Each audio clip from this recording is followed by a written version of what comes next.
ఉంది. ప్రభుత్వమే ముందు ఒక నిర్ణయం తీసుకోవాలని జిల్లా అధికారులతో కాన్ఫరెన్స్ తీసుకొని ముఖ్యమంత్రి గారి నాయకత్వంలో ఒక సమావేశం పెట్టి 2 మాసాల ముందు తోతాపూరి మామిడి మీద నిర్ణయం తీసుకున్న విషయం నేను రైతుల దగ్గరికి వెళ్ళాను, కంపెనీల దగ్గరికి వెళ్ళాను, మార్కెట్లకు వెళ్ళి చెప్పిన విషయం కూడా గుర్తు చేస్తున్నాను.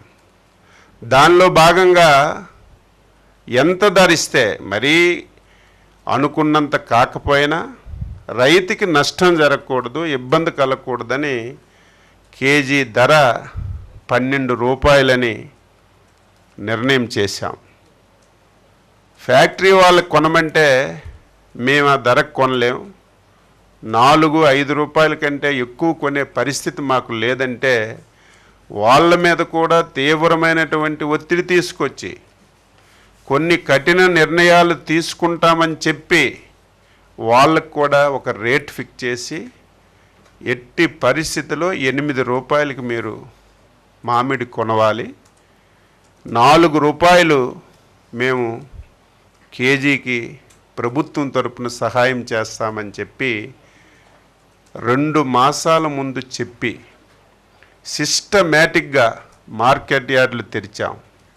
తెరవడమే కాదు, మళ్ళీ డబ్బు కూడా మధ్యవర్తులకి వెళ్ళిపోతుందేమని చెప్పి మనం ఇచ్చిన ప్రతి పైసా నేరుగా రైతుకే వెళ్ళాలని చెప్పి కంప్యూటర్ పెట్టి రైతు ఎన్ని క్వింటాలు తెచ్చాడు, ఆధార్ నెంబరు, బ్యాంకు నెంబరు వివరాలన్నీ కూడా సేకరించి ఈ 50-60 రోజుల నుంచి పర్చేజ్ చేసిన విషయం ఒక్కసారి గుర్తు చేస్తున్నాను.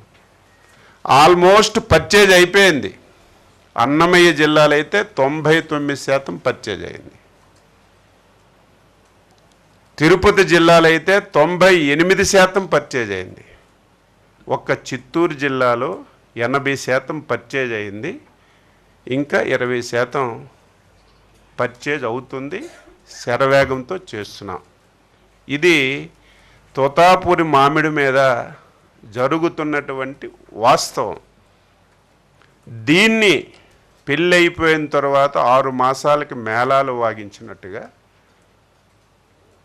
లేనటువంటి సమస్యని ఒక సమస్యగా క్రియేట్ చేసి పర్యటన చెప్పి ఒక నాయకుడు బయలుదేరిన విషయం ప్రజలు ఒక్కసారి గుర్తుపెట్టుకోవాలి.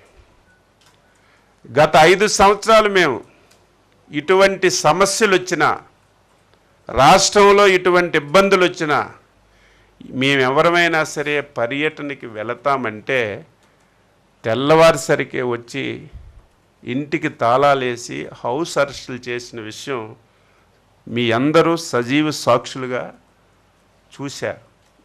మేము ఒక ప్రజాస్వామ్యబద్ధంగా పనిచేస్తున్నాం. నిన్న పర్యటనకు వస్తామంటే పెర్మిషన్స్ ఇస్తామని చెప్పాం. పెర్మిషన్స్ కూడా వాళ్ళు ఒక సినిమా సెట్టింగుల్లో ఒక ప్లాన్డ్గా ఒక ఎమ్మెల్సీ వెళ్తాడు, ఎక్కడ హెలీప్యాడ్ ఉండాలి, ఎంత దూరం మనం ర్యాలీ చేయాలి, ఎంతమందిని ఇక్కడికి మొబలైజ్ చేయాలి, దీనివల్ల రైతు సమస్య పరిష్కరించాలని ఆలోచన కాదు. గుర్తుపెట్టుకోవాలి, ప్రజలు గమనించాలి. ఇదేదో ఇంత సినిమా సెట్టింగ్ పెట్టి ఇంత వ్యవహారం చేసి రైతుకు మేలు చేయాలని చెప్పి ఆలోచనతో వెళ్తే ఇబ్బంది లేదు. కానీ ఒక ప్లాన్డ్గా ఈ రాష్ట్రంలో శాంతి భద్రతల్ని విఘాతం కలిగించాలి. ఈ రాష్ట్రానికి ఎవరూ రాకూడదు, ఎవరూ వచ్చి పెట్టుబడులు పెట్టకూడదు. ఈ రాష్ట్రంలో పాలన సక్రమంగా జరగకూడదని ఏకైక లక్ష్యంగా పెట్టుకునే ప్రతిపక్ష పార్టీ పనిచేస్తున్న విషయం గుర్తుపెట్టుకోవాలి. ఒకవేళ పరామర్శకి వెళ్తే నువ్వు చిత్తూరు జిల్లా వెళ్ళావు, బంగారుపాలెం వెళ్ళావు, బంగారుపాలెంలో రైతులందరికీ పిలిచి పలకరించాలి. లేకపోతే ఆ మార్కెట్కి వెళ్ళి మార్కెట్లో ఉన్నటువంటి రైతులతో మాట్లాడి ఏ విధంగా వ్యవహారం జరుగుతుందో అడగాలి. ఒక ప్రోగ్రాం ఇస్తారు, 5-6 జిల్లాల నుంచి ఒక టార్గెట్, ఈ నియోజకవర్గానికి ఇన్ని వేల మంది రావాలి, ఇన్ని వాహనాలు పంపిస్తున్నాం, ఇంత డబ్బు పంపిస్తున్నాం, ఈ సంఖ్యకి తగ్గకూడదని 5-6 జిల్లాల నుంచి రైతుకి పలకరించడానికి వెళ్ళేటప్పుడు ఈ విధంగా చేశారంటే ఇది కావాలని చేసిన విషయం అని చెప్పి ప్రతి ఒక్కరికి తెలియజేస్తున్నాను. ఈరోజు ఎవరైనా ఒక నాయకుడు ముఖ్యమంత్రిగా ఉన్నా లేకపోతే ఒక నాయకుడైనా ర్యాలీగా వెళ్తే ప్రజలకు ఇబ్బంది జరుగుతుంది, ప్రజలకి చాలా ఇబ్బందులు వస్తాయి. అందుకే పోలీస్ యంత్రాంగానికి మీరు చూడండి, హెలీప్యాడ్కి పెర్మిషన్ అడుగుతారు. మీరు ఏ స్పాట్కి వెళ్తారో ఆ స్పాట్కి 100 మీటర్ల దూరంలో మేము హెలీప్యాడ్కి పెర్మిషన్ ఇస్తాం, మీరు పెట్టుకోండి అంటే ఆ 100 మీటర్ల దూరంలో హెలీప్యాడ్కి ఒప్పుకోరు. మాకు 6 కిలోమీటర్ల దూరంలో కావాలి, అక్కడి నుంచి ర్యాలీగా రావాలి, మనుషుల్ని రఫా కోసుకొని రావాలి. ఒక ప్లాన్డ్గా గత 4-5 సంఘటనలు కూడా మనం చూసాం.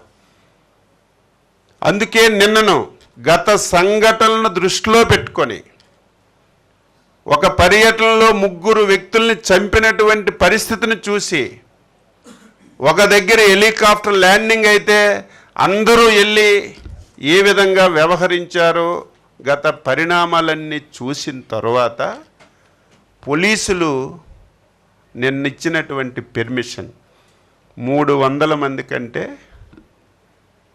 500 మంది రండి, 30-40 మంది మీ నాయకులందరూ.